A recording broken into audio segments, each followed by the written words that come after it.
এই সবে এসে পৌঁছালাম চন্দনবাড়ি। প্রথমে দেখালাম তোমাদের বেতাব ভ্যালি, বেতাব ভ্যালির পর এসে পৌঁছালাম চন্দনবাড়ি। জাস্ট এক কথায় অসাধারণ, ভিউটা জাস্ট এনজয় করো। দেখতে পাচ্ছ উপরে অলরেডি তুষারপাত চালু হয়ে গেছে, ভয়ঙ্কর অবস্থা দেখো, পুরো কালো হয়ে আছে।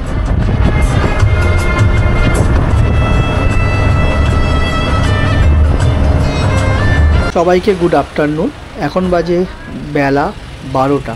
তো আমরা এখন রওনা দেব পেহেলগামের উদ্দেশ্যে। টিউলিপ ফেস্টিভ্যাল দেখার পর আজকে আমাদের গন্তব্য পেহেলগাম এবং তার সাইট সিন। তো চলো, যেতে যেতে অসাধারণ ভিউ তোমাদেরকে আমি শেয়ার করি।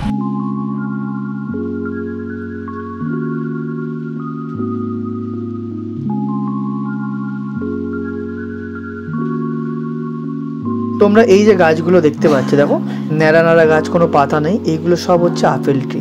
ডান দিক বাঁ দিক জুড়ে মাঠের পর মাঠ, শুধু এরকম আপেল ট্রি তোমরা দেখতে পাবে এই পেহেলগাম যাওয়ার রাস্তাতে। অসাধারণ ভিউ। যখন তোমরা আপেলের সিজনে আসবে তখন দেখবে প্রত্যেকটা গাছ পুরো আপেলে ভর্তি হয়ে আছে। এই পেহেলগাম যাওয়ার রাস্তায় এই যে রিভারটা তোমরা দেখতে পাচ্ছ, এটা হলো ঝিলুম রিভার। তো এটা অনেকটাই তোমরা পেহেলগাম যাওয়ার রাস্তায় পাবে, বেশ সুন্দর লাগবে। ডান দিক বাঁ দিক ডান দিক বাঁ দিক হতে হতে কিন্তু তোমাদের সঙ্গে যেতে থাকবে এই ঝিলুম নদী।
আমরা পেহেলগাম এসে দুপুরে লাঞ্চ করেছি, করে আর কি বেরিয়ে পড়েছিলাম একটু সাইড সিন। যেহেতু আর টাইম নেই, একদম অন্ধকার নেমে এসেছে, তুষারপাত হবে হবে করছে, বৃষ্টি পড়ছে হালকা, তো এরকম সিচুয়েশান, তো তাই জন্য বেরিয়ে পড়েছিলাম আর কি। তো এখন চলে এসেছি বেতাব ভ্যালি। বেতাব ভ্যালি এখন সাইড সিন করবো। খুব সুন্দর ভ্যালিটা, তো চলো তোমরা দেখো ভ্যালিটা কতটা সুন্দর। বেতাব ভ্যালি কতটা সুন্দর দেখো, নিচেটায় পর্যন্ত গাড়ি যাওয়া যায়। যেহেতু আমাদের হাতে টাইম নেই, এখন প্রায় বেজে গেছে 5:30টার মতো, তো প্রচণ্ড ঠান্ডা। উপর দিকে দেখো অলরেডি মেঘ জমে আছে, প্রচণ্ড ঠান্ডা। তো তাই জন্য আমরা নিচে নামছি না, রিস্ক নিচ্ছি না। পাশ দিয়ে দেখো বরফ গলা জল বয়ে আসছে। আহা, কি সুন্দর একটা ভ্যালিটা দেখো, আর পার্কের মতো বিভিন্ন রকমের ওই পোল ফোলারে আছে, খুব সুন্দর কিন্তু সাজানো গোছানো। আর বরফ উপর দিকে দেখো সুন্দরভাবে নেমে এসেছে। এই ভ্যালিটার নামই হচ্ছে বেতাব ভ্যালি।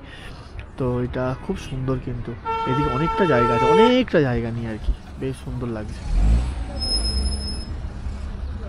সবে এসে পৌঁছালাম চন্দনবাড়িতে। তো এখানে এখন টেম্পারেচার -3, প্রচণ্ড ঠান্ডা, এখন প্রচণ্ড ঠান্ডা। তো এখান থেকেই মেনলি অমরনাথ যাত্রাটা স্টার্ট হয়।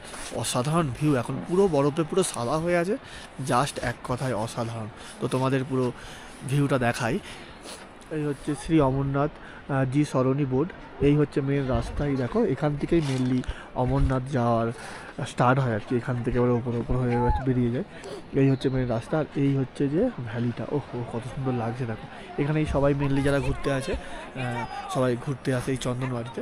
খুব সুন্দর দেখো, পুরো বরফের চাদরে ঢাকা, আর প্রচণ্ড ঠান্ডা। উপরে অলরেডি তুষারপাত হচ্ছে দেখো, পুরো কালো হয়ে মেঘ জমে আছে। আর এই দিকের ভিউটা তোমাদের আমি দেখাই। ওহো, ভিউটা দেখো, পুরোটাই বরফে ঢাকা দেখো, পুরোটাই বরফে ঢাকা, জাস্ট এক কথায় অসাধারণ। দেখো কত সুন্দর লাগছে দেখো।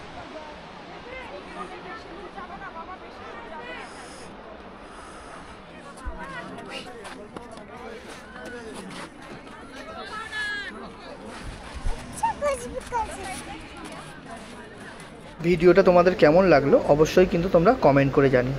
তো চলো ভাই, নেক্সট ভিডিও নিয়ে খুব তাড়াতাড়ি তোমাদের সঙ্গে দেখা হচ্ছে। Bye bye.